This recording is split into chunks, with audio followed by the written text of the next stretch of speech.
Subscribe to our YouTube channel. Press the bell icon to get the latest updates. हमारे परिवार का सदस्य, हमारा शौहर शहीद हो गया, कोई बात नहीं, हम लड़ते रहेंगे। ये है पंजाबियत।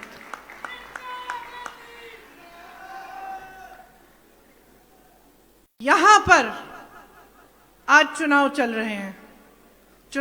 रहे हैं, बहुत तमाम पार्टियां आपके सामने आ रही हैं। कुछ को तो आप अच्छी तरह से पहचान रहे हैं। भाजपा की मैं बात कर रही हूं। आपने खुद देखा कि आपने कितना आंदोलन किया, आपने कितनी आवाज उठाई, लेकिन किसी ने सुनवाई नहीं की। तो उनकी तो बात ही नहीं करते, उन्हें आप अच्छी तरह से पहचानते हैं। लेकिन यहाँ एक और राजनीतिक दल है जो दिल्ली से आया है। अब उनको आप सही तरह से पहचान रहे हैं कि नहीं, इसके बारे में आपसे मैं पूछना चाहती हूँ। देखिए, आपके सामने दिल्ली का मॉडल दिखाया जाता है बड़े बड़े विज्ञापनों पे, और आपके पास लोग आकर प्रचार करते हैं कि दिल्ली का मॉडल देखिए, दिल्ली की सरकार देखिए। मत भूलिए मेरे भाइयों और बहनों, एक बार पहले एक ऐसे मॉडल का प्रचार हुआ था 2014 में, जब भाजपा की केंद्र में सरकार बनी थी, तो गुजरात मॉडल के आधार पे बनी थी। उसी तरह से जिस तरह आपके सामने आज प्रचार हो रहा है, बड़े बड़े विज्ञापन थे, इतना विकास हुआ है गुजरात में, बिजनेस आसान हो गया है, गरीब नहीं है, सब अमीर हो रहे हैं, सब खुशहाल हैं, किसान खुशहाल हैं, रोजगार ही रोजगार है। और क्या हुआ? वो मॉडल सिर्फ विज्ञापनों में था। आपको एक ऐसी सरकार मिली जिसमें रोजगार घटे, आपको एक ऐसी सरकार मिली जिसने किसानों को कुचल डाला, एक ऐसी सरकार मिली जिसने शिक्षा सेहत के कोई संस्थान नहीं बनाए। और दिल्ली की असलियत भी अलग नहीं है। जो आम आदमी पार्टी है वो उभरी कहाँ से है? वो उभरी ही आरएसएस से है। आम आदमी पार्टी के नेता खुद कहते हैं कि हम भाजपा से बड़े भाजपा हैं। दिल्ली में सेहत संस्थान, शिक्षा के संस्थान के नाम में कुछ नहीं है। आपको बताया जाता है कि बढ़िया बढ़िया स्कूल बने हैं। जरा आइए दिल्ली आके देखिए क्या बना है, दिल्ली वालों से पूछिए कि कैसे जी रहे हैं।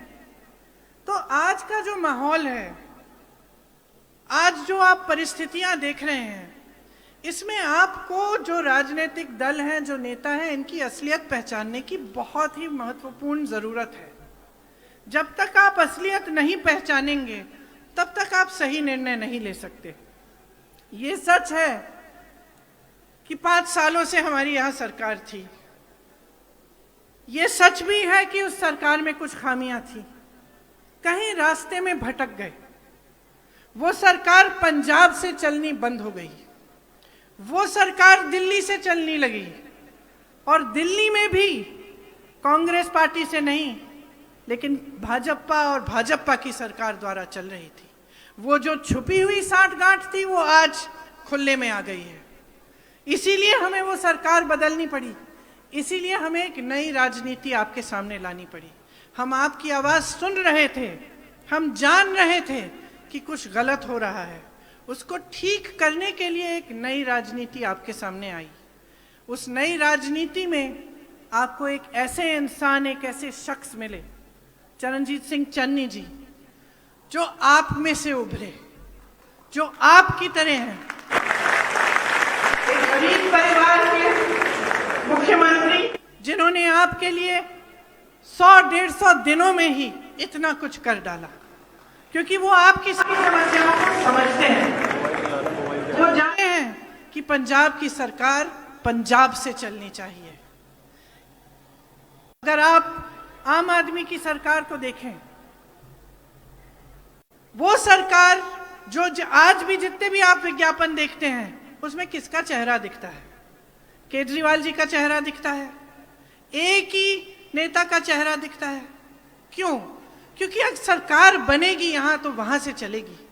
कोई फर्क नहीं होगा किसी भाजपा की सरकार में और इनमें, ये भी दिल्ली से ही चलाई जाएगी, आपके लिए नहीं चलेगी।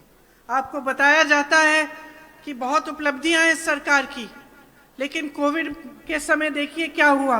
ऑक्सीजन की कमी थी, अस्पताल भर गए थे, कुछ नहीं, नए अस्पताल, नई स्वास्थ्य सुविधाएं नहीं बनाई, जांचों में घोटाले थे, मृत्यु के आंकड़ों में घोटाले थे, हर तरह से, हर तरफ से जब आप देखें तो वहाँ की सरकार विफल हुई है। क्या आप ऐसी सरकार अपने पंजाब में भी चाहते हैं? या आप एक ऐसी सरकार चाहते हैं जो अपनी गलतियों को समझते हुए लेकिन एक नई राजनीति को उभारे? आपने देखा है कि मात्र 100-150 दिनों में कितना काम किया गया है। 6,400 करोड़ किसान के कर्जे माफ हुए, 1,500 करोड़ के बिल माफ हुए, बिजली के बिल माफ हुए, किसानों को मुफ्त बिजली दी जा रही है, बिजली का रेट 3 रुपए यूनिट किया गया, औद्योगिक बिजली का रेट 5 रुपए यूनिट किया जा रहा है, पानी के दाम ग्रामीण इलाकों में घटाकर 50 रुपए प्रति माह के बन गए हैं, शहरों में जो वाटर सप्लाई है, सूएज है, उसमें 700 करोड़ के बिजली बिल माफ किए, गौशालाओं में बिजली बिल माफ किए, पेट्रोल डीजल के दाम घटाए गए, 3.5 लाख जो कंस्ट्रक्शन के श्रमिक हैं उन्हें 3,100 रुपए दिए प्रति माह, दलित और पिछड़े वर्ग के 60 करोड़ के कर्जे माफ हुए, दलित वर्ग के परिवारों को 200 यूनिट बिजली माफ की गई, रसोईया बहनों का मानदेय 3,000 रुपए प्रति माह बढ़ाया गया और 12 महीनों तक वेतन देना शुरू किया है। 33% सरकारी नौकरियों में महिलाओं के लिए ये सरकार आरक्षण देना चाहती है, महिलाओं को बस यात्रा मुफ्त देना चाहती है, पंचायतों में महिलाओं के लिए 50% आरक्षण देना चाहती है जब दोबारा से आएगी। कुछ वादे कर रहे हैं चन्नी जी और उनकी सरकार आपके सामने आकर। ये वादे मैं दोहराना चाहती हूँ क्योंकि आप ध्यान से सुनिए।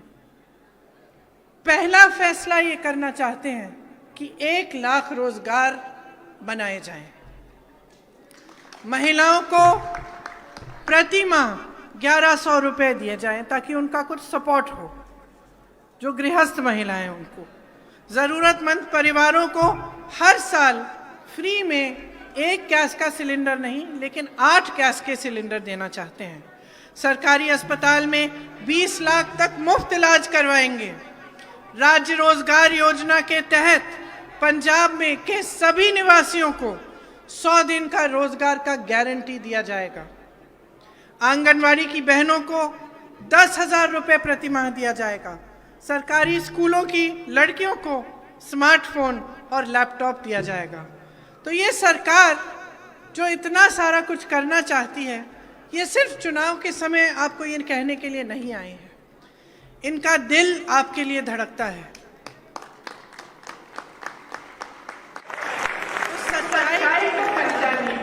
सच्चाई है कि मीडिया और विज्ञापनों में आपको दिखाया जा रहा है वो आपकी असलियत नहीं है।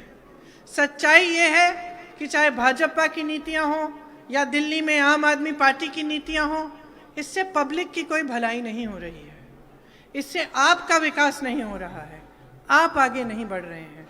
आप अपने बच्चों को बड़ा करते हैं, मेहनत की कमाई से, खून पसीने से, आप किसान हैं, आप मजदूरी करते हैं, आप छोटे छोटे कारोबार खोलते हैं, छोटे बिजनेस हैं आपके, उनकी मदद के लिए एक सरकार चाहिए, एक ऐसी सरकार जो आपके छोटे बिजनेसों को, आपके छोटे दुकानों को मजबूत बनाए। आपने जितने संकट देखे हैं कोविड के समय, लॉकडाउन के समय, बेरोजगारी की वजह से, उनको दूर करने का काम करे। तो हम आपको एक ऐसी सरकार देना चाहते हैं और मैं आप सबसे आग्रह करना चाहती हूँ कि जब आप वोट करने जाएंगे तो जो आपके नेता है, राजनीतिक दल है, उनको आप पहचानिए। आपको एक नई सरकार चाहिए तो एक नई सरकार आपको कांग्रेस में ही मिलेगी। आपको ऐसे नेता मिलेंगे जो दिन रात आपके लिए काम करेंगे, कर रहे हैं। मैं अपने अनुभव से आपको बता सकती हूँ, चन्नी जी का कभी फोन नहीं मिलता, बोलते 3 बजे सुबह आया था, मैं 6 बजे सुबह चले गए, सुबह से शाम तक, सुबह होने तक आपके लिए काम करते रहते हैं।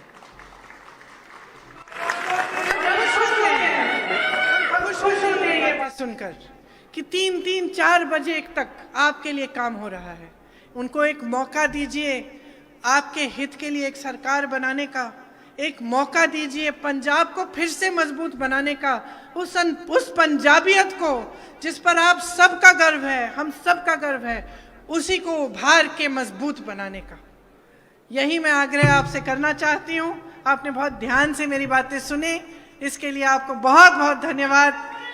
जय हिंद, जय पंजाब और सत श्री अकाल। धन्यवाद।